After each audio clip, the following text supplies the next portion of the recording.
Historically, Oklahoma has low voter turnout. According to the Pew Center, 7 out of 10 eligible voters in Oklahoma are registered to vote. Fewer than 4 out of 10 who are registered actually go to the polls on Election Day.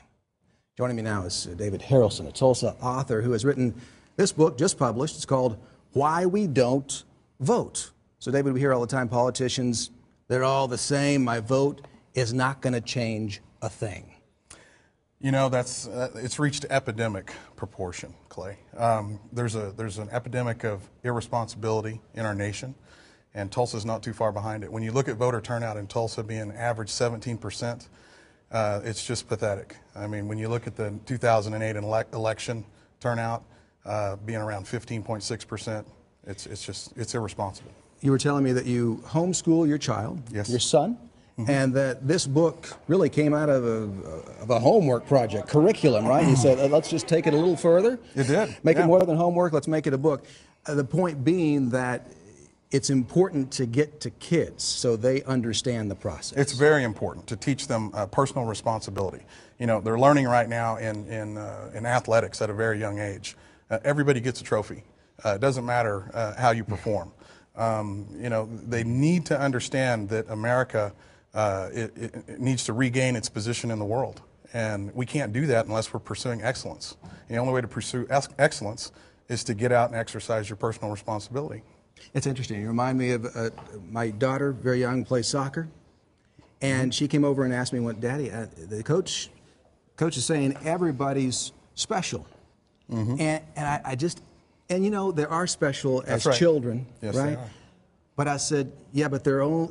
I said, we're all winners, except for the team that loses. Exactly. I want her to know that there are winners and losers, and there are consequences for practicing hard. And the kids know. I mean, they keep score, even though the parents don't.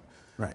They do keep score, and when you grow up, you know, the real world keeps score too. All right. So we need to teach them that. So how do you teach kids? How do you teach adults, grown-up kids, that they should not only register, but then they should act on that and vote when, let's say, we live in Oklahoma?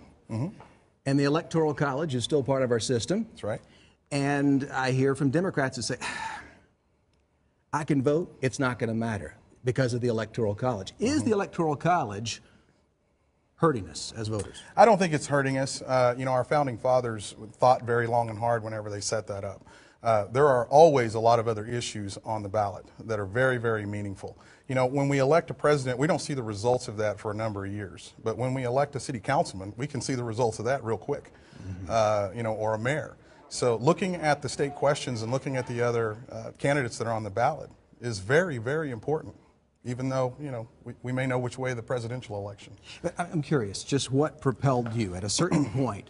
I know you were going through the whole process with your son, but what did you say? You know, I need to share this with others. This has gotten to a point where I must do something. Well, we were looking for curriculum that taught the truth and didn't have a bunch of revisionist history in it, and we were having a hard time finding that. I started doing the research, found out that it wasn't going to be that hard to put the curriculum together. We put the curriculum together. It's actually, the workbook is still in the back of the book. Right. So homeschool parents can buy this book for their kids, and they can do the work and still get credit. Revisionist history, revisionist present too, I think people could say. You're talking about the truth, and how much do you feel that the truth or lack of it, stretching the truth on both sides of the aisle, is discouraging voters? I think it's discouraging them a great deal, you know. But in order to be a world power, we can't do that by leading from behind, and our leaders need to quit telling our young people that that's acceptable. You know, right now mediocrity has become great and failure has become okay, and that's not the case. That's not the way America was created. Last 10-15 seconds, your message. Vote. Vote. Go to www.whywedon'tvote.com. We've got all kinds of information out there about voting. David Harrelson, why we don't vote and why you should. Thank you for joining us. Thank you. All right. Appreciate it. Sure. Back to you. All right.